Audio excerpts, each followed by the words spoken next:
What begins as a clash of pride between SEALs and Marines turns into a live test of leadership under pressure, outnumbered, underestimated, and physically outmatched. Sarah Mitchell is forced to defeat 6 Marines in a row, then later lead a real rescue mission, where lives depend on every call she makes. This hook frames the story as proof that true leadership has nothing to do with size, rank, or prejudice. As dawn bled over the horizon, Lieutenant Mitchell completed her 200th push-up. It was 0530 on Coronado, the air a cocktail of sea salt and JP5. Her muscles screamed, but her breathing was rock steady. Quitting was a foreign concept. Around her, 30 SEALs moved in perfect unison. It was the rhythm of men baptized by fire, and she was one of them. At 5'3" and 125 pounds, she was the tightest operator on Team 5. In her 2 years, 3 months, and 14 days, she fought for her place every single morning. Time! Master Chief Turner's voice sliced through the morning quiet. Stretch it out, now. Mitchell flowed to her feet without a tremor. Any sign of weakness was blood in the water. Doubt was a cancer that filled body bags. The team stretched in disciplined silence. These men were her family. They had watched her endure Hell Week and earn her trident. Then the buses rolled in, bringing a storm that would test everything. But before we get to that, make sure you subscribe, ring that notification bell, and drop your city in the comments below. Back to the action. 3 drab green transports rumbled through the gate, bearing the Eagle, Globe, and Anchor. Mitchell felt the air crackle. The bond between SEALs and Marines was a strange brew of rivalry and respect. The bus doors sighed, disgorging 6 Marines with the unmistakable swagger of Force Recon. It was the confidence of men who willingly exit functional aircraft. Mitchell knew their breed. Her father was one. The lead Marine, Bennett, stood a chiseled 6'2", all 195, with Staff Sergeant stripes. Master Chief Turner met him with an extended hand. Master Chief Turner, welcome to our house. Bennett's handshake was a power play, his eyes assessing the SEALs. His stare lingered on Mitchell a moment too long, a smirk playing on his lips. His next words were, "The spark." Staff Sergeant Marcus Bennett, Force Recon, his voice boomed. "Me and my guys are here for a 2-week joint op." "Glad to have you," Turner replied, gesturing to his team. "My boys are ready. We'll run some scenarios, exchange tactics, and get acquainted." Bennett's gaze locked back onto Mitchell, his expression dripping with contempt. "All of your boys?" The question was a loaded grenade. Mitchell knew that venomous tone well. She'd heard it from the first day of boot camp and every day since. The skepticism was a familiar ghost. Bennett addressed his men loudly. "Looks like naval special warfare is lowering the bar, fellas." He paused for effect. "Maybe she's the team barista." The Marines chuckled. The SEALs were granite. Mitchell felt the weight of 30 sets of eyes. She held her bearing, staring forward, her father's advice from when she was 12 echoing in her head. Asterisk. When they come for you, kid, be stone. Be water. Don't give them a damn thing. Asterisk. Bennett closed the gap, his boots grinding on the asphalt, halting 3 feet away. It was an invasion of space, but just outside the line of provocation. "What's your job here, sailor?" The insult was deliberate. She met his stare, her voice flat. "Lieutenant Sarah Mitchell, SEAL Team 5. "SEAL," he repeated, spitting the word like it was poison. "How long have you been playing dress-up, Lieutenant?" 2 years, Staff Sergeant." "A whole 2 years," he mused. "Listen up, men. We got a seasoned warrior here." His smile was all blades. "So tell me, Lieutenant, did they lighten up BUD? S for you? Lower the obstacle wall? Let you sit out the surf torture?" A nerve in her jaw jumped the only tell. "Same course, same standards, same Hell Week." "Right," Bennett scoffed. "I bet." He turned to the formation. "I'm sure the Navy gave you the same test as everyone else. No agenda, no diversity numbers to hit, no phone calls from on high." He leaned close, his voice a low threat. "Just try not to mess up your manicure, Princess. It's only 14 days. The insult landed like a punch. Her hands became fists. A primal urge to wipe that smirk from his face surged through her, but she was stone, water. "Yes, Staff Sergeant. Her voice was a flat line. He held her gaze for 3 long seconds before turning to the Master Chief. My Marines are ready to go, Master Chief. Provided this ain't a babysitting detail. Turner's expression was a mask, forged over 32 years of conflict. We're here to train, Staff Sergeant. Get your men settled. The formations broke. The Marines headed for the barracks while the SEALs faded away. Mitchell stood fast until she was alone, then headed for the surf. She had to burn off the rage. She didn't know that Bennett had just lit a fuse on the longest night of her career. It was a night that would determine if a warrior's spirit was forged or innate. The following 12 days became a masterclass in mind games. In every brief, on every op, at every chow, the Marines applied constant pressure. At the range, Mitchell was shooting her quals. 40 rounds, 300 yards, iron sights, in a stiff 15-knot crosswind. She pressed the trigger in the calm between her heartbeats, a technique her dad taught her. 40 rounds sent, 40 rounds on paper, all chewing up one ragged hole, a perfect run. Bennett watched from the observation tower. Guess they moved her target up closer for her, probably only a 10-yard shot, his men snickered. Mitchell cleared her weapon without reaction, banking the insult. Bennett had no clue what kind of storm he was creating. Next up was a 2-mile swim in 62-degree water with full kit and a 50-pound ruck. She grew up in these waters, befriending the Pacific's icy grip during Hell Week. The cold was an old ally. She hit the sand 8 minutes before the next man, breathing hard but controlled, not a single shiver. Bennett was standing on the beach. You must have snagged a good current. Being smaller cuts down on drag. Mitchell just squeezed the brine from her hair. Yes, Staff Sergeant. From there, they moved to the shoot house for live fire exercises. This was the deadliest training, where a single slip-up ends with a coffin. Her team cleared 6 rooms, dropping 42 targets with no friendly casualties in 93 seconds. It was a flawless execution. Bennett reviewed the playback. Anybody can shoot paper. It's different when the targets can shoot back. His corporal, Garcia, agreed. Women aren't biologically wired for combat. When things get kinetic, instincts take over. 15 feet away, Mitchell field stripped her rifle. She heard every word and said nothing. But Garcia had just enrolled himself in a lesson he would soon regret. The gym was full of operators from both commands, mats covering the floor. The SEAL Combatives instructor, a seasoned chief, called for volunteers. I need a striker and a grappler. We're demonstrating some hybrid techniques. I'll volunteer the lieutenant. Bennett's voice cut through the noise. Mitchell saw his icy grin. Step up, Lieutenant. Show us what the new Navy is capable of. The instructor tried to intervene. Staff Sergeant, with all due respect, Chief, we're here for integration, aren't we? So let's see some integration. Bennett gestured to his man. Garcia here is a 3rd-degree black belt in Taekwondo. He'll take it easy. Garcia, a solid 5'9" and 170, stepped up with the same patronizing smirk. I'll be careful, ma'am. Sarah glanced at the instructor. His face confirmed it. This was a setup. This was a public humiliation meant to break her. He gave her a slight nod. Your fight. Mitchell stepped onto the mat. No hesitation, no warm-up, just commitment. All right, the instructor said. We'll start with a light demo. 20% intensity, focus on technique. Negative, Bennett interrupted. Let's see a real-world scenario. Full speed, full contact. Let's see what a SEAL can actually do.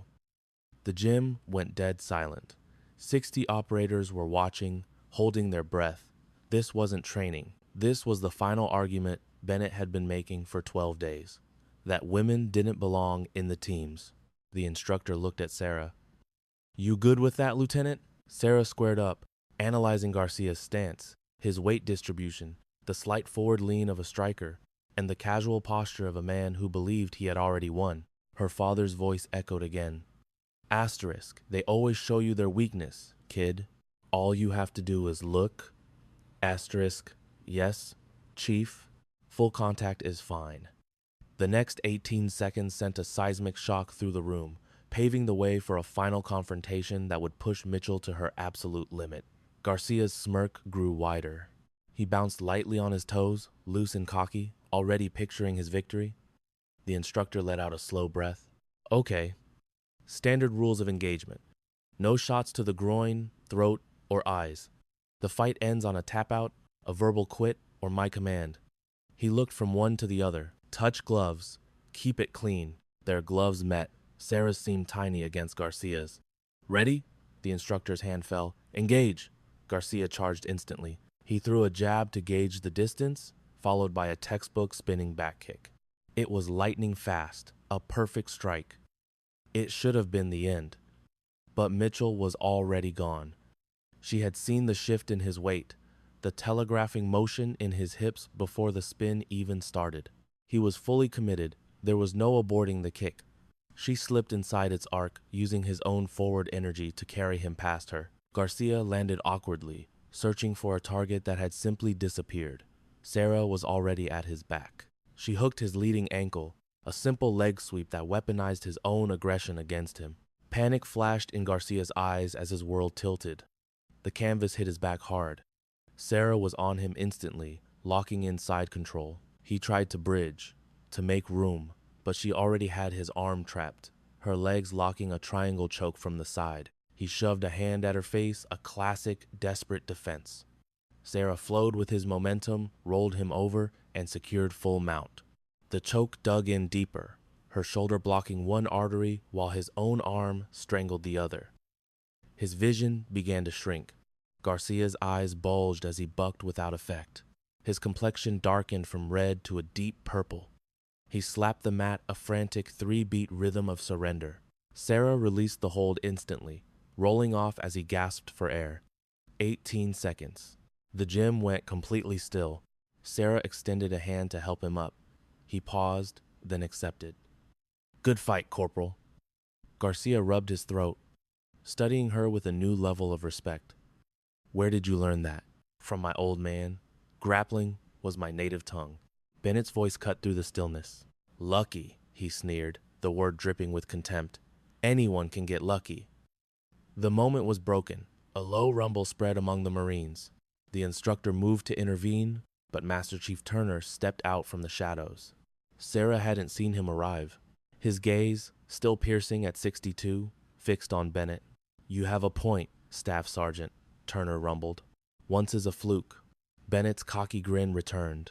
That's what I'm saying, so how about 6 times? Utter silence fell again. Turner's next words would stake Sarah's entire career. Turner strode to the mat's center. His legend was known to everyone there. Master Chief Robert Turner got his trident in 1982, served in every hotspot from Grenada to the sandbox. He trained generations of SEALs. When he spoke, brass paid attention. You've got 6 Marines, Staff Sergeant Bennett. Lieutenant Mitchell is 1 SEAL. Turner's calm voice filled the vast gym. The odds seem a little stacked, don't you think? Bennett's composure faltered. Master Chief, I didn't. This is what will happen.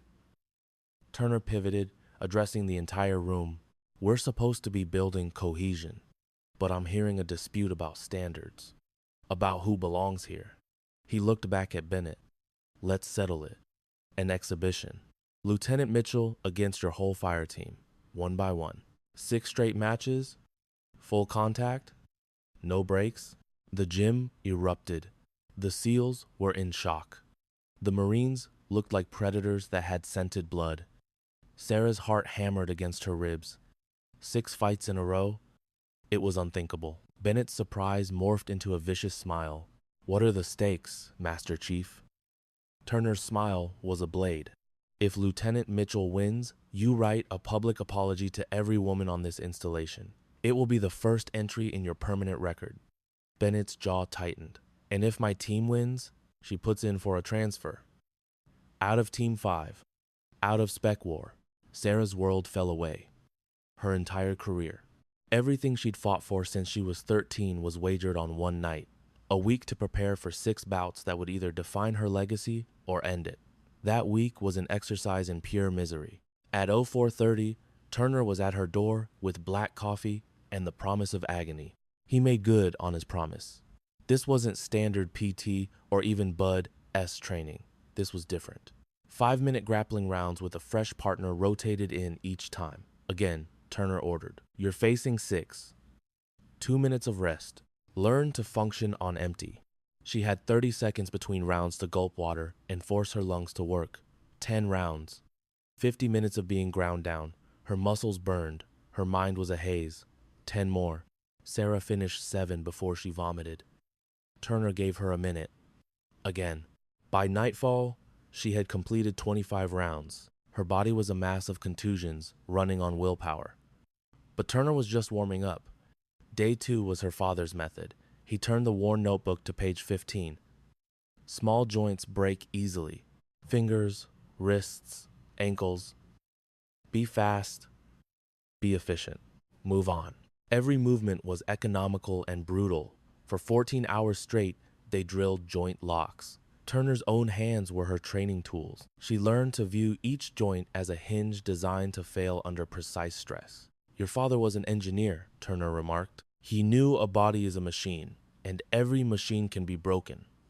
Her hands repeated the techniques countless times, isolating fingers, hyperextending wrists, mastering the exact angle of failure. Pain is a signal, Turner coached. Attack a joint and you control their nervous system. Their brain prioritizes stopping that signal above all else. They become a slave to it. By the end of day 2, Sarah could feel a person's structural weaknesses in her hands. Day 3 was dedicated to spotting a flaw before a single move was made. Turner had Sarah simply observe Bennett's team during morning PT. Your dad's second rule, he said, touching the book. Every man has a tell. Find it in 10 seconds, use it in 1. She analyzed them. Sergeant Cooper, nicknamed Tiny, 6'4", 240 pounds. A powerhouse, but slow. Under duress, his left hand would drop, a relic from his time as a machine gunner. Corporal Davis, the sniper, was thin and arrogant. He over-relied on his reach, leaving his neck open after every exchange, a flashy and lethal habit. Corporal Martinez, the corpsman, had a college wrestling background that was obvious in his stance. He was strong, but his approach was predictable. Each takedown had an identical setup. Garcia was a solved problem. He would be aggressive, angry, and careless. She had his number. Rodriguez, known as Hound, was a wild brawler without discipline. He loaded up his punches, telegraphing his moves completely. Finally, there was Bennett, the leader, a Golden Gloves boxer, precise and controlled. But something was wrong. She watched him on the focus mitts. His cross was powerful, his jab was quick, but the tell was there if you knew where to look. Every time he threw the right, a micro-expression of pain tightened his jaw. An old shoulder injury, she guessed. He tried to hide it, but the weakness was clear. She filled the battered notebook, her dad's philosophies on one page, her intel on the opposite. We are not training to fight, Turner declared. We are training to have already won. Day 4 was about speed. Day 5 was about building an iron will. Your dad would say, fast beats strong, smart beats fast. But fast and smart is a ghost. They drilled transitions until the sequences flowed into one fluid act. Guard passes, sweeps, submissions became a continuous chain. Her body started to move on its own. It was pure muscle memory, burned into her nerves by thousands of reps. He feints left, she's already on his right. He pushes, she's using his own force against him. He thinks he has her trapped. She has already disappeared. Turner drilled her for 8 hours until she moved like smoke. Speed isn't about moving quickly, Turner grunted. It's about not being where the attack lands. He made her sit with her eyes closed, mentally rehearse all 6 fights. See your victory. Feel it. Your brain can't tell the difference. Get 6 wins right now. She envisioned Garcia's clumsy kick, Davis's exposed neck, Martinez's telegraph shot. She saw Rodriguez's looping punch, Cooper's low guard, and Bennett's injured shoulder. She visualized winning 6 times. The body follows where the mind has already gone, Turner said. More importantly, when you are out of gas and in agony, your mind will remember winning. It knows the way. Days 6 and 7 were for recovery, but they also carried the weight of her father's last words, the words she would need when Saturday night came for her. Turner had her swim a casual 20 laps, the cold Pacific soothing her sore muscles. This was followed by ice baths, a deep tissue massage, and calories. The fight is tomorrow, Turner said. Your body is peaked. Your mind must be a weapon. Read this. He gave her the notebook, opened to page 83. Your dad's final entry. He wrote it the week he left for Afghanistan. Sarah saw the handwriting was less steady than in previous pages. He must have known.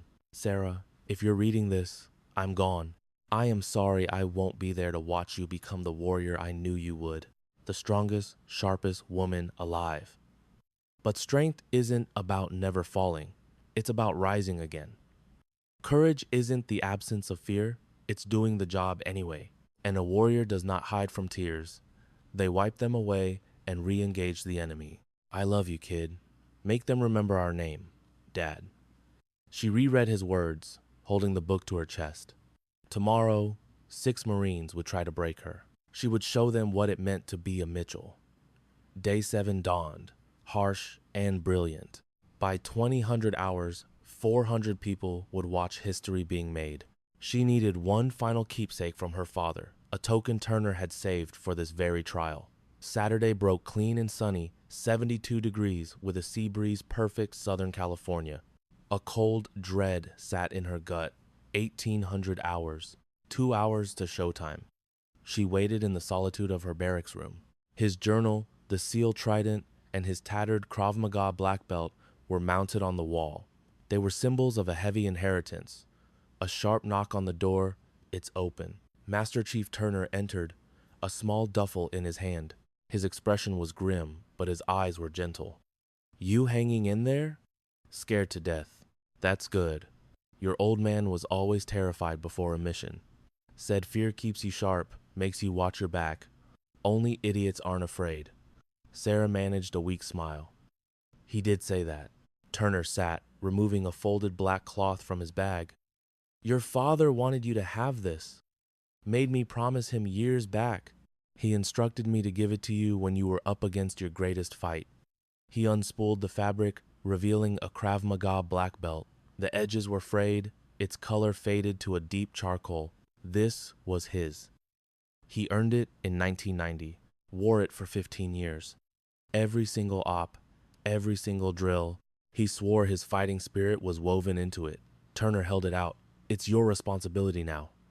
Her hands trembled as she took it. The fabric felt worn, almost weightless. She could feel him in it, his discipline, his sweat, his love.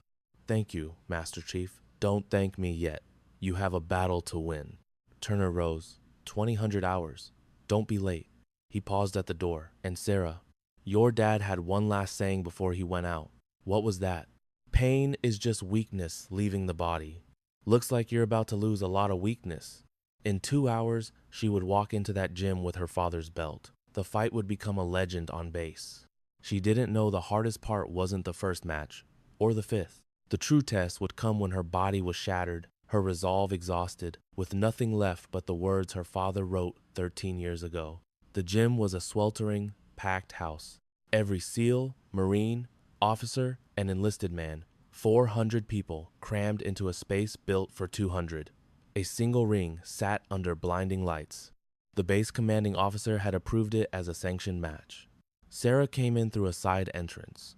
She was in standard physical training gear, black shorts, gray t-shirt, no frills. Just her father's belt tied securely around her waist. The gym's roar faded to a tense hum. Master Chief Turner was waiting in her corner. He had assembled a proper team, 2 SEALs as cornermen with water, towels, and a medkit. Sarah climbed through the ropes. The mat felt firm under her. This was happening. Across the ring, Bennett and his Marines were laughing, looking cocky and at ease. Garcia was throwing shadow punches. Davis was stretching. Martinez and Rodriguez were bumping fists. Cooper, the stocky, explosive one, was cracking his knuckles. Bennett locked eyes with Sarah and mouthed, "You're gonna cry." Her face was pure stone. Captain Harrison, the CO, stepped into the ring with a microphone. Good evening. You are about to see a sanctioned display of unarmed combat. Medical personnel are on standby. We're using standard mixed martial arts rules. No low blows, throat shots, or eye gouging. Victory is by submission, knockout, or the referee's call. He let the silence hang. Lieutenant Mitchell will face 6 opponents consecutively, with a 2-minute break between each fight. The challengers will proceed by rank, from lowest to highest. Harrison faced Sarah. Lieutenant, are these terms acceptable? Yes, sir. Staff Sergeant Bennett, do your men agree? Damn straight, sir. We're ready to go. Then let's begin. First up, Lieutenant Sarah Mitchell versus Corporal Diego Garcia. The place erupted. Sarah went back to her corner. The next 25 minutes could make or break her entire career. She had no idea Garcia had been plotting his payback all week and had a nasty surprise waiting for her. Turner gripped her shoulders. Stick to our game plan. Speed, not strength. Technique, not size. You've been here before. He'll be fighting angry this time. Good. Rage makes you dumb. You keep your cool, stay technical, end this quick. You have 5 more after him. Sarah nodded, taking deep breaths, trying to quiet her pounding heart. Corporal Garcia stepped into the ring bare-chested. He was all wiry muscle, a taekwondo symbol tattooed over his ribs. He bounced on the balls of his feet like a predator, ready to pounce. A senior SEAL serving as ref brought them to the center. I want a good, clean fight. Defend yourselves. Touch gloves. They tapped fists. Her hands looked tiny against his. Ready. The referee's arm chopped down. Fight! Garcia charged, finding a jab and a leg kick to disguise a spinning back kick. She saw it coming. She'd run this exact scenario in her head 100 times. The spin was perfect, fast, and lethal. She slid inside its arc, letting his own force carry him past. Garcia's landing was just slightly off balance. Sarah simply swept his leading leg, using his own energy against him. Garcia hit the mat with a bone-jarring thud. She was on him in a flash, establishing side control. Garcia tried to buck and roll to make distance, but she'd already trapped his arm, her legs snaking around his neck and shoulder. An arm triangle choke. It was a carbon copy of their first bout, only tighter, quicker. Zero hesitation. Garcia's eyes bulged. His free hand slapped desperately at her. She used his frantic push to shift her weight, ending up in a full mount. The choke locked in harder. Garcia's face turned from bright red to a deep purple. He tapped 3 sharp, panicked slaps on the canvas. Sarah broke the hold and got up. He was on his knees, gasping for breath as the crowd went wild. 15 seconds. First one down. But her own lungs were already burning. Turner saw what the audience didn't. One win was simple. The real war was surviving 6 back-to-back fights as your body gave out. Garcia staggered out of the ring, rubbing his bruised neck. Sarah watched him go, her breathing evening out, her heart rate settling. Turner shoved a bottle into her hand. Just sip it. 2 minutes goes by fast. The cold liquid was a godsend. Her eyes swept over the 400 onlookers. Some were stunned. Others were on their feet, roaring. The SEALs were going ballistic. The Marines had gone quiet. Their swagger gone. Bennett's smirk was beginning to crack. The ref's voice boomed. Time! The rest was over. Next up, Lieutenant Mitchell versus Lance Corporal Rodriguez. The Marine they called Hound entered the ring with murder in his eyes. This was the true test, her refined skill against his raw, untamed aggression. They called him Hound for a damn good reason. He was 6'1", 200 pounds of pure violence. His arms were covered in ink, his nose a broken mess from old brawls. He didn't bother with posturing, he stalked forward like a hunter. It ain't personal, ma'am, he snarled when they touched gloves. Just business, she replied. The ref backed away. Fight! Rodriguez came at her like a freight train, a storm of fury without a shred of technique. He threw a wild right hook, intended to take her head off a fight-ending haymaker. She had watched him spar all week. She was ready. Every punch he threw had the same massive, telegraphed wind-up. It carried a ton of power, but was incredibly easy to see coming. She stepped inside the attack, the air from his missed punch whipping past her ear. His follow-through threw him off balance, and she used his own momentum as her weapon. It was a classic judo hip throw. Her hip acted as the pivot, his big frame, the lever. It was simple physics. Rodriguez was airborne before he registered what was happening, his eyes wide with disbelief. He crashed to the canvas, the impact knocking the wind from his lungs in a harsh grunt. She heard him wheeze, but the man was tough as nails. He was already trying to scramble back to his feet to get into striking position. She gave him zero room. As he pushed up to his hands and knees, she took his back, sinking her hooks in and sliding an arm under his chin. The rear naked choke was locked in perfectly. His neck was trapped, the pressure cutting off the blood flow to his brain. He grabbed her forearm with a desperate, crushing strength, trying to rip it free. He was far stronger, but raw power was useless against perfect form. The hold was unbreakable. Her angles were too precise. No amount of muscle could pry her loose. He surged to his feet, trying to carry her, her body clinging to his back. The crowd gasped. He staggered, trying to ram her into the corner post to break her grip. She felt the frantic pulse in his neck flutter, then slow. His feet began to drag. "Tap out, Corporal," she hissed in his ear. He just shook his head, one last gesture of defiance. The light in his eyes faded, his knees buckled, and they both went down in a tangled heap. She maintained the choke with icy control, releasing the instant he went slack. The ref was already there, waving his hands to stop the fight. "He's out! Break it up!" She moved away as the corpsmen swarmed through the ropes. Rodriguez was out cold, his face a deep shade of purple, but he was breathing. The gym fell utterly silent. This wasn't a sparring session now. She had choked him unconscious. Her secret was the fire screaming in her own lungs. 4 more opponents were still waiting. He came to about 30 seconds later. His eyes found hers, a flicker of respect quickly swallowed by shame. The medics helped him out of the ring. When Sarah stood up, her legs felt like they were made of lead. That second win had cost her. That was a grinder. Turner was on her. Flawless technique, but you're gassed. Hydrate. She dropped onto the stool, muscles screaming. 4 more waited. "Stay in the fight, you copy?" Turner ordered.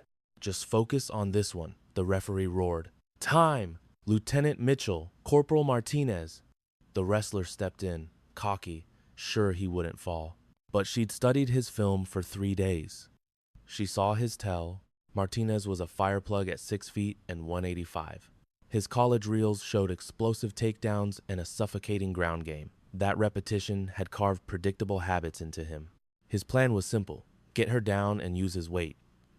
Sarah stood, ignoring the pain. They touched gloves. "Nothing personal, ma'am," he grunted. "I'm taking this." She held his gaze. "We'll see. Fight." He circled, wary. A bull rush was suicide. He feinted, looking for an angle. She mirrored him, eyes on his hips, waiting for that subtle drop. 30 long seconds passed. The spectators were getting antsy. He faked a jab and shot low, a picture-perfect double leg, a blur of speed. But she was already gone, reading his weight shift an instant before he moved. A split second was all she had. She sprawled, hips to the mat, legs back. He slammed into nothing. Before he could adjust, she had his back, a ghost in his blind spot. But Martinez was seasoned. He tried to shrimp out, to create space. She anticipated it, locking a body triangle he couldn't break. His hands shot up to defend his throat. The choke wasn't there, so she switched gears, breaking his posture. A volley of short, sharp punches followed, not for the knockout, but to create an opening, all within the rules. 1, 2, 3 shots connected. He covered, exposing his neck. She slid an arm in for the choke. He tucked his chin. Smart defense. She went back to the punches. 5, 6, 7. His guard grew heavy, sluggish. The ref moved in, watching closely. The strikes continued. Then, for a single heartbeat, his hands dropped. The ref dove in. "It's done. Stop." 2 minutes and 8 seconds. 3 down. Halfway there. Her shoulders burned and her legs were concrete, and the real sharks were still waiting. The right call. Martinez was furious with himself. Sarah helped him up. "Good scrap, Corporal. Your ground game is slick." "Not slick enough," he muttered, leaving as she stumbled to her corner. Water, towel, 3 victories. Halfway done. "Status?" Turner asked. Gassed. "No hiding it." "Good. Let him see you hurt. You own this." She collapsed, shoulders on fire. 8 minutes of pure hell. She'd never been through this for real. 3 straight opponents. Training wasn't the same. Now she fought for breath, with 3 more sharks in the water. She saw her father's face. Mogadishu. 4 enemies. 11 minutes. Broken ribs. He'd survived 11 minutes. She just needed a few more. There was no other way. Time! The ref shouted. Mitchell! Davis! Davis strode in, calm and fluid. The unit's best striker. He'd be patient. In her exhausted state, his patience was a death sentence. Davis circled, a predator at 5'11 and 180, a Muay Thai specialist, a thinker. This would be a chess match. Davis was a true middleweight who had just seen 3 friends get handled. He knew the danger. They met at center. His face was granite. Respect, Lieutenant. It stops here. I know. Fight. Davis took his stance.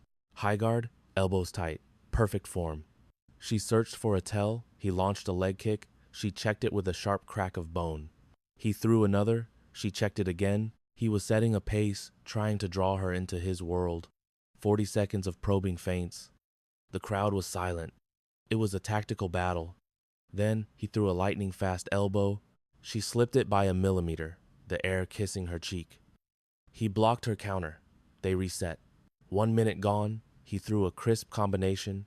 She deflected it. Then he drove a knee to her core. And she caught it. Her hands clamped around his leg. In that instant, Davis knew his mistake. His eyes widened. He was off balance, committed, on one foot. She twisted his leg, using his own force. It was too late to hop away. She jumped, launching a flying triangle she had drilled 1,000 times. Her legs locked around his neck and shoulder as they fell. The hold was set, his own arm a vice on his carotid. A textbook execution. Davis, the professional, tried to posture up. The angle was too sharp. She cinched the lock, squeezed her thighs, and cut the blood flow to his brain. He struggled for 40 seconds, his face turning purple. Then came the tap. 1 minute, 44 seconds. She let go. Davis gasped, then stood and offered a fist bump. Flawless, ma'am. She returned it. You're a hell of a striker, she managed. Not good enough, he grinned, leaving with his head held high. The room roared. 4 down, but Turner saw her hands tremble. 2 left. The heavyweights were still waiting. Her body was screaming. From the outside, it looked easy. Inside, she was breaking down. 4 bouts in 14 minutes. She was on fumes. Turner saw it. 2 more. The Beast and the Boss. This is how you earn it, Lieutenant. Mitchells don't fold. She could only nod, forcing down water for the impossible. Across the room, the last 2 conferred. Sergeant Cooper, the giant, looked nervous. Staff Sergeant Bennett, the top dog, was a statue, his cold eyes already adapting his strategy. The ref called them, Mitchell versus Cooper! Cooper stood 6'4", 240, 115-pound difference, the biggest man there, and he was fresh. Her tank was empty, his was full. This fight would take everything she had. Cooper was a mountain at 6'4", 240, with a foot-long reach advantage. The mat seemed to groan as he stepped on it. She willed herself to her feet. Her legs felt like they belonged to someone else. He towered over her, his expression apologetic. Ma'am, with respect, I don't want to do this. Then end it, Sergeant. His fist swallowed hers. Fight. Cooper pressed forward, using his reach to command the space. Sarah circled, her feet leaden, 4 fights having stolen her agility. A jab snapped out. She leaned away from it. Another followed. She slipped it. He was establishing range, controlling the fight. For 30 seconds, he jabbed patiently as she fought to get inside. He could do this all day, picking her apart. She lunged after a slip, but he just pivoted away. A minute crawled by as the crowd grew restless. But she was adapting. He was massive, but slower. She remembered his tell from training. His left hand would drop when fatigued. She had to empty his tank. She pressed forward, forcing him to work. He responded with disciplined boxing. After 90 seconds, his breathing was heavy. Those big arms were tiring. His left hand was still up. 1 minute and 45 seconds passed. He threw a heavy right hand. Sarah rolled under it and saw her chance. His left dipped for a split second. Exhaustion. Instinct took over. It was an all-or-nothing gamble. If she missed, his 240 pounds would crush her. But if she hit it, she shot forward, leaping into a flying armbar, her legs wrapping his arm as she fell. Shock flashed in Cooper's eyes. He tried to yank his arm free, but he was caught. Her hips torqued his elbow as they hit the mat. A loud pop echoed through the bay. Cooper screamed, slapping the mat. She released him instantly. Medics rushed in as he cradled his arm. 2 minutes, 17 seconds. Finesse defeated Power, 5 down. She had nothing left. Her legs trembled, her vision blurred. One fight remained. The final opponent, the man behind this ordeal, Staff Sergeant Marcus Bennett. He was fresh, and he now knew she was lethal. Her own pulse pounded in her ears.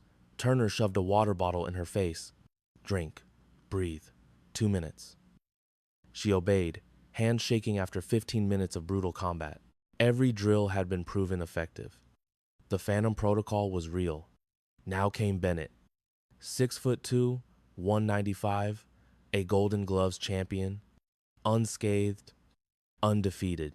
He had watched her for 20 minutes, dissecting her style. Sarah glanced at him. Bennett's smugness was gone, replaced by the cold focus of a warrior who knew he'd made a mistake. This next opponent was different, a thinker. Medics escorted Cooper from the ring, who gave her a nod of hard-earned respect. The official checked her. "Can you continue, Lieutenant?" "Affirmative. Final fight, 3-minute rounds. Understood?" She nodded. This wouldn't see the scorecards. Bennett stood opposite her, a mountain of a man. They tapped gloves. "This is your last stop, Lieutenant. We'll find out, Staff Sergeant." The ref dropped his hand. "Engage!" The next 6 minutes would be a trial by fire, pitting her raw spirit against his flawless technique. Bennett was no brawler. He used a perfect stance, his jab a piston gauging her defenses. She slipped it, and another. He was a machine, setting a pace, hunting for a flaw. It was a brutal chess match. She moved to conserve fuel. After 17 minutes, she was running on empty. He pressed with a 1-2 combo. She deflected the first strike, the second landing hard. She dodged a hook and shot for his legs. His defense was perfect. 30 seconds in, he completely owned the ring. A 4-punch barrage found its mark. The final hook detonated, her vision flashing white. He smelled weakness. Another flurry came. A jab split her lip. 1 minute down. She was a step too slow, her body failing her. He threw a right. She slipped and kicked his leg hard. He ate the hit, and his cross snapped her head back. She was losing badly. To fail here was to lose everything. Turner's voice echoed in her head. "When you're gassed, show them your heart." The clock hit 2 minutes. He connected again. Her right eye was closing fast. 2 minutes and 30 seconds. He jabbed, she dodged. She saw his shoulder dip a tail, but she was too slow. The horn shrieked. 3 minutes. End of round 1. She collapsed on the stool. "He's all over me," she rasped. "Can't get inside." "You have to," Turner ordered. "Take him to the mat. You saw the tell." "I'm fried." "Then get fried on top of him. Get tired while you're choking him out." He held her face. "Your dad went 11. You're at 20. Make this legendary." The horn screamed. On shaky legs, she met him at the center. He looked untouched. Round 2. He advanced with that same precise, relentless attack, but she was done playing his game. Time to show him what happens when you corner an animal. He jabbed, she ducked under, closing the distance and killing his range. He tried to shove her off, but she used his own momentum. A quick foot sweep broke his stance. It was the only chance she needed. They crashed to the canvas. He tried to guard, but her mat work was superior. She passed straight to side control. He bucked, and she flowed with him, taking his back. This was her domain. Bennett was face down, caught in her body triangle. He was helpless. He tried to stand and shake her, but her legs were a steel vise, a crushing weight he couldn't escape. Her hands began searching for the choke. He defended, chin tucked. She was patient, feeling his panic rise. She threw short strikes to his ribs, forcing him to react. He made a critical error. Grabbing her wrists, he exposed his neck for a split second. Her arm slid under. She locked the choke. It wasn't pretty, but it was tight. The pressure on his jaw was immense. For 30 seconds, They battled over millimeters. In frustration, he clawed at her arm with both his hands. It was a fatal move. She transitioned, her forearm pressing his carotid artery. The choke was now perfect. His eyes went wide. It was finished. He had 10 seconds. She felt his pulse thundering against her arm. Bennett's pride wouldn't let him submit. Arrogant to the last. 5 seconds. His struggles weakened. 3 seconds. His body went limp. The ref dove in. Stop the fight. He's out. Sarah let go. Bennett fell, unconscious. The gym erupted. She knelt, exhausted, but victorious. 6 fights, 6 wins, 22 minutes of pure hell. She'd achieved the impossible. This wasn't a celebration. It was a statement. The entire barracks was roaring. Her legs wouldn't hold her. She had nothing left. 6 bigger men, all vanquished. Medics revived Bennett, who had been out for 30 full seconds. He blinked, the fog clearing to shame. She stood 10 feet away.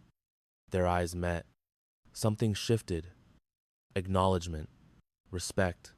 Trembling, she offered a hand. His pride warred with his honor. Honor won. He took her hand and let her pull him up. The crowd went wild. She raised their joined hands. He leaned in, rasping, I was wrong. She just nodded. I know. How? Because you're standing. You didn't tap. You took the loss like a Marine. Gender means nothing. His eyes glistened. Don't cry, princess. His own words. A faint smile appeared. Blood stained her grin, an eye swelling shut. And I won. The ref raised her arm. It was official before 400 people. Skill had defeated muscle, and heart had defeated both. Master Chief Turner hugged her. Your father is watching, proud as hell. The weight of it all hit her. Pain, exhaustion, no tears. Not yet. The mission wasn't over. The real victory wasn't the fight. It was about whether a man could be redeemed and if this had started something real. The gym emptied. Corman checked them both. Vitals, pupils, the full concussion protocol. Sarah sat on the canvas, icing a busted lip. Her body was wrecked. Every muscle screamed. Her hands shook with adrenaline. But she had won. 6 for 6. The impossible made real. Across the ring, Bennett iced his neck, his public humiliation visible. Captain Harrison approached. His face was stone, but pride showed in his eyes. Good work, Lieutenant. Medics cleared you. Thank you, sir. Staff Sergeant Bennett will settle his debt. Monday, 0800. He'll apologize publicly. Harrison paused. You proved that true excellence has no gender. After he left, a heavy silence fell, no longer hostile, just thick. Bennett broke it, his gaze on the mat. You could have taken an arm, saved my pride. You chose to put me out, she thought for a moment. A break teaches nothing. You needed this. A clean loss. No excuses, just better skill. He nodded. Rachel would have liked you. Sarah waited. My sister wanted to be a Marine. I said she was too small. His voice broke. She died before I could take it back. Before I could admit she was right. For 8 years, I made sure no woman would prove me wrong. If you could do it, she could have. My pride destroyed her dream. The confession hung there. This was about his sister. 8 years of guilt turned poison. Her response now was crucial. Your words didn't kill her, but blocking others from their dream, that dishonors her memory. I get that now. He met her gaze. Teach me the protocol. Let me pass it on for the next Rachel. She offered her hand. He shook it. A deal. Tuesday, 0600. Bring your team. The weekend was for recovery. By Monday, she was moving well.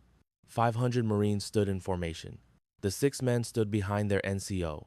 Sarah stood at parade rest beside her command. The sun was sharp. Bennett walked to the podium, his dress blues perfect. His face was grim. Morning. I am Staff Sergeant Bennett. I am here to make a public apology. His voice rang out. To Lieutenant Mitchell, to every female Marine who wears this uniform, I was wrong. He paused. Completely and inexcusably wrong. I judged a warrior by gender. My personal issues became my professional standard. I chose humiliation over assessment. His hands shook. Saturday, an exhausted Lieutenant Mitchell defeated 6 of us with humbling skill. Grit, not gender, was the only measure. He faced her squarely. Lieutenant Mitchell, you are a warrior. I was wrong to doubt you, wrong to try and break you. You have my respect. His salute was sharp. Her return salute was flawless. A slow clap began among the SEALs, spreading like a brush fire. The apology was public, but only actions would forge a true partnership and make this victory last. In 8 weeks, his squad was reborn. Sarah's protocol was their daily sermon. Technique over mass, intellect over brute force. Bennett became her sharpest student, hungry for the logic behind the method. He needed to understand the system. A rivalry born in conflict became a bond of mutual respect. Sarah found a passion for teaching her father's art. Then, on a quiet Tuesday, their world fractured. Captain Harrison found them on the obstacle course. Mitchell, Bennett, my office, now. They sprinted to the admin building, where Brass and a civilian analyst waited. Sit. Harrison's voice was a blade. We have a situation. Yemen. 8 American contractors were taken hostage 3 days ago.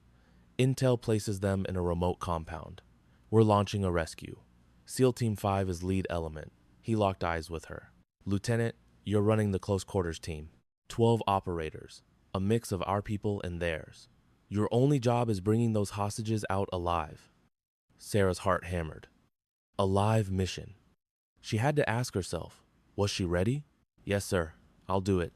Gunny Bennett, your squad is attached to the lieutenant's element, under her direct command.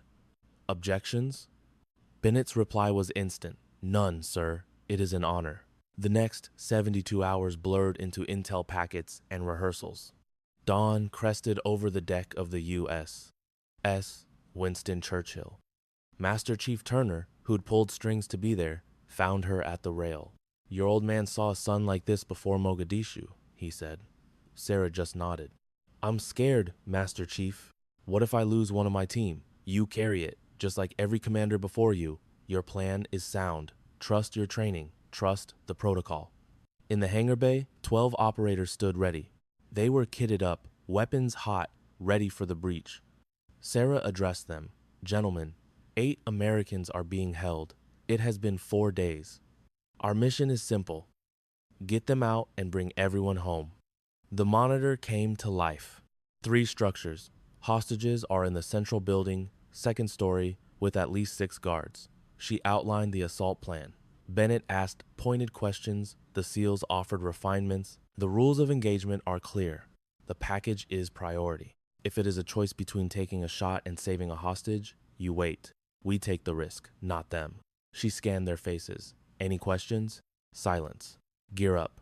We launch in 30. This was no drill. This was leadership. This was bringing your people home.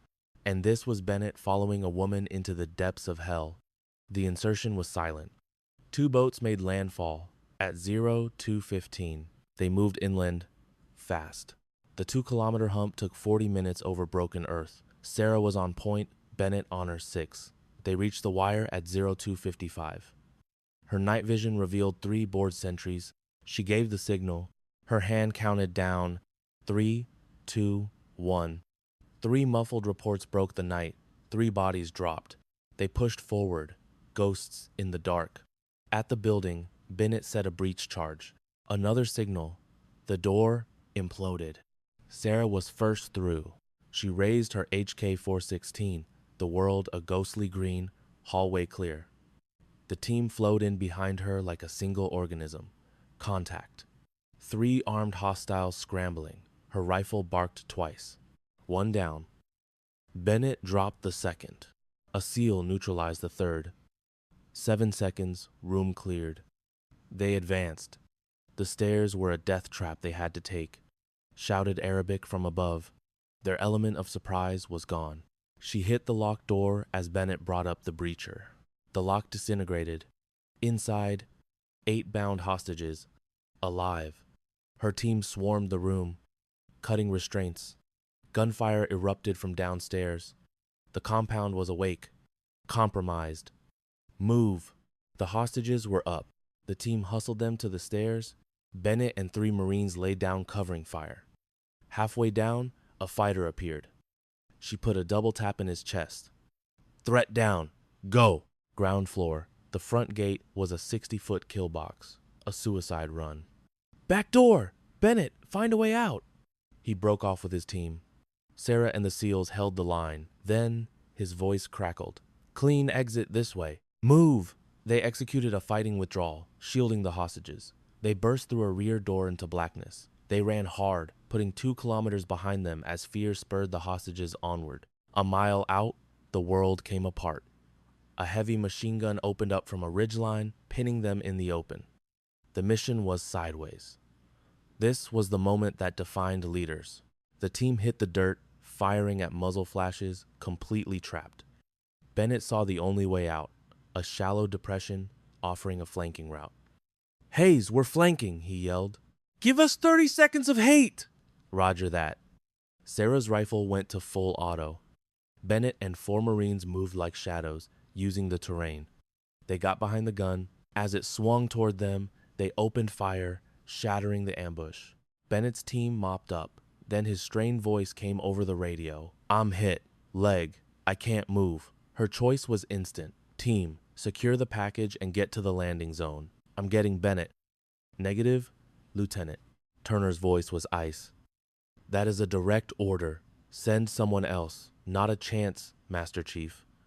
She was sprinting back across 60 yards of open ground, rounds cracking past. She found him behind a rock, tourniquet already applied.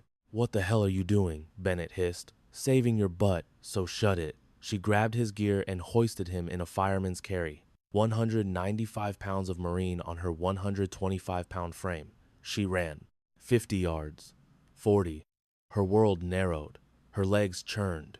20 yards. Her team laid down a wall of suppressive fire. 10 yards. Her legs gave out. She fell, and medics dragged Bennett the final feet to cover. Birds inbound. 30 mics, Turner shouted. 2 F-18s screamed overhead, their cannons turning the ridgeline to dust. The enemy fire died. 2 MH-60 helicopters landed. Sarah loaded the hostages, all 8 safe. Bennett was last aboard. He grabbed her arm. You saved my life. You're my Marine, Gunny. We don't leave our people behind. She squeezed his hand. Besides, you're not missing PT. He coughed a laugh. Roger that, ma'am. The helos lifted off. Yemen shrinking below.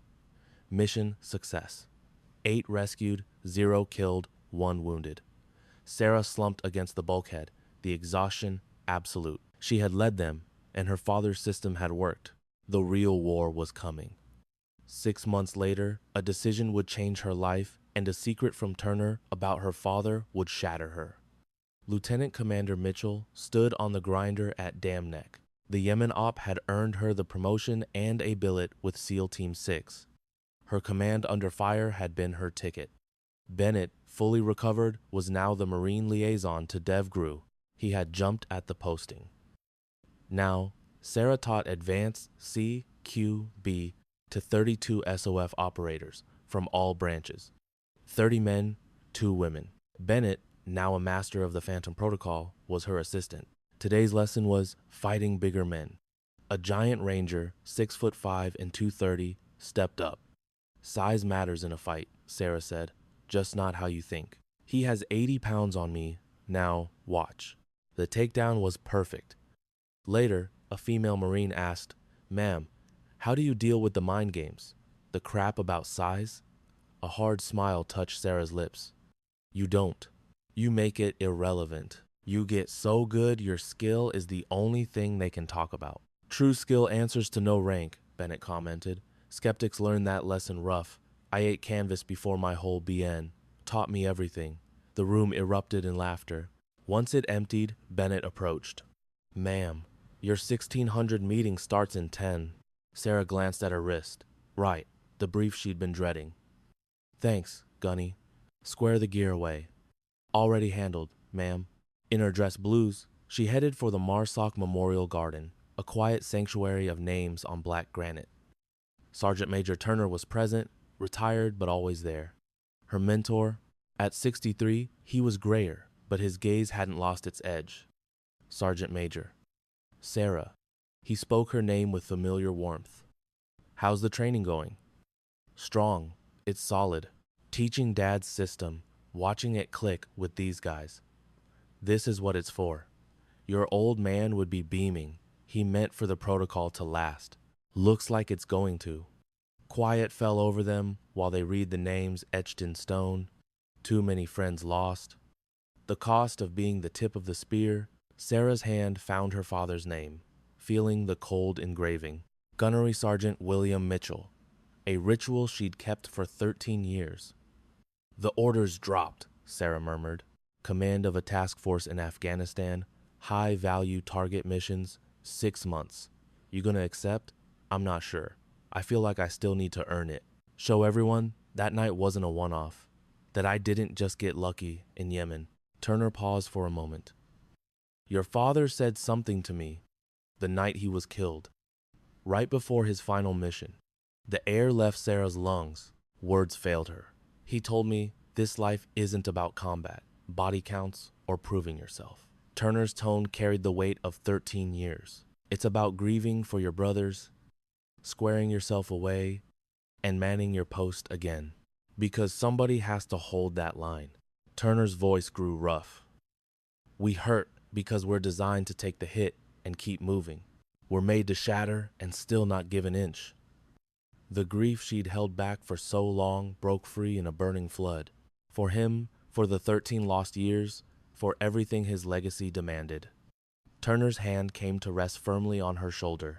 You locked that pain away when you were 13, ever since they handed you that flag. You turned yourself into iron. She remembered Bennett's day one jab. Tears are for girls, princess. He saw it as a flaw. He was completely mistaken. The tears were never the problem. Suppressing it when your spirit is breaking. That's the real weakness. It's pretending you're not hit. Turner nodded solemnly. Your old man grieved for every single man we buried. He'd find a corner, process it, then gear up and take point. He was the finest raider I ever knew, the hardest man I've ever met, and he mourned. Bennett appeared at the garden's edge, looking reluctant. Sarah waved him forward. He walked over respectfully. Sorry to intrude, ma'am. Quick situation report. The deployment brief is pushed back 48 hours. Brass is looking over your personnel choices. Sarah's gaze shifted from Turner to Bennett, then settled on her father's engraved name. Push it to 72. I need to clear my head. Bennett nodded crisply, then paused. Ma'am, you're the benchmark. He'd be damn proud. When he was gone, she turned back to Turner. I'm accepting the command. Not for validation, but because it's the job. Because there are monsters out there and we're the ones to stop them. Dad would agree. But Sergeant Major, when I return, I'm going on leave. For real this time. Heading home. Seeing my mother. I need to visit his grave and just let go. Feel human. Turner pulled her into a solid, paternal hug. That's the smartest thing I've heard you say in a long time. Your father would absolutely back that play. The two operators stood amidst the granite slabs, one honoring the fallen while both prepared for what was next. Sarah dried her cheeks and adjusted her cover. Time to get the team spun up? What's the latest? The mission's a go. There's work to do. Folks are counting on us. And we're spun up. A smile touched Turner's lips. Your dad had a final ritual before every op, and that was? Do your best to keep it locked down, kid. But if you break, make sure it's after the objective is taken. You can grieve once the battle's over. Then you reset and get ready for the next one. That's the duty. Sarah started for the brief, Bennett matching her stride. Staff Sergeant, I'm grateful you were open to a different point of view. Ma'am, you showed me the right way to operate. You pulled my ass out of the fire in Yemen. I'm in your debt. You don't owe me a thing. But if you want to square it, help me train the new blood. We'll make it clear that ability is the only thing that matters. Roger that. They stepped into the briefing room where 12 operators stood waiting. This was the team she would command in the mountains of Afghanistan. A unit that would go to hell and back for her because her leadership had earned their total faith. Sarah faced them, her mind on her father, on Turner, and the path that brought her to this moment. All right, Marines, we've got 6 hard months in front of us. Let's get into the op order. The briefing kicked off, detailing the mission and planning for every what if with cold precision. Back in her room later, she arranged her father's logbook, his Raider pin, and his frayed martial arts belt. These were the relics of a heritage she was bound to honor. Her thoughts drifted to the challenges, to Bennett's change, to Yemen, and the deployment ahead. A single constant connected everything: her father's absolute faith in her. Opening her own logbook, Sarah began to write. Dad, it's been 13 years since you taught me the Phantom Protocol. Tonight, I'm making a new entry. The system isn't just about moves. It's a philosophy. The most important thing you taught me was that a warrior's strength isn't in never falling, it's in getting back up. We're not judged by the grief we hide, but by our resolve to push through it and complete the mission. You said, try to hold it together. But your actions taught me that sorrow isn't weakness. It's what makes us human. And a person who can fight through that pain is the truest kind of warrior. I'm leading a team into the highlands. We'll track the enemy and execute the mission. When I'm back, I'll come see you and give you the full brief. But for now, you built a legacy that will endure. The Phantom Protocol is more than mine. It's Bennett's. It's for every Marine I train. It belongs to anyone who understands that technique trumps power, that intellect beats mass, and that will is paramount. Thanks for preparing me, and for proving that skill doesn't care about gender. I love you, I miss you, and I won't let you down. Sarah, she placed her journal next to his. 2 generations of operators, a pair of logbooks filled with hard-earned lessons, and a single, universal truth. True strength isn't about being invincible. It's accepting your breaking points and having the will to recover and re-engage. 3 weeks passed. Sarah was on a C-17 ascending from Andrews Air Force Base. Bennett and her operators were with her, en route to a 6-month deployment. Flying over Virginia Beach, she felt the cold steel of her dad's dog tags on her chest. A young Marine noticed. Are those your father's, ma'am? They are. A Raider, killed in action, Afghanistan, 2011. I'm sorry for your loss, ma'am. Don't be. He died fighting, protecting his men, doing his duty. A small smile touched Sarah's lips. He prepared me for this life completely. The main takeaway was that holding it together is about when, not if. Ma'am, we all grieve. We just pick our moment. We let it out after the objective is secure. Once the job is done and we've earned the right to process it. Sarah glanced at her operators. Then you square yourself away for the next fight. Because the mission always continues. The line must be held. The young Marine nodded, his expression changed by a new insight. Sarah rested her head against the seat and shut her eyes. 6 months from now, she'd be back in the States. She'd take that time off, visit her mother, and go to her father's headstone. The grief would surface then. She'd allow it. But right now, there was a job to do. A team that needed her. A target to hunt and allies to protect. For the moment, she was Major Sarah Mitchell, a MARSOC Raider, a Phantom, and the daughter of a legend. The truth finally crystallized. Warriors weep for their fallen comrades, for the sacrifices made, for the pieces of their souls buried overseas. Because only the fractured can ever become truly strong. They grieve. They dry their faces, and then they re-engage. It's not about some macho creed demanding they be hard. It's the core of their being. If this story resonated with you, hit that notification bell and drop your AO in the comments below.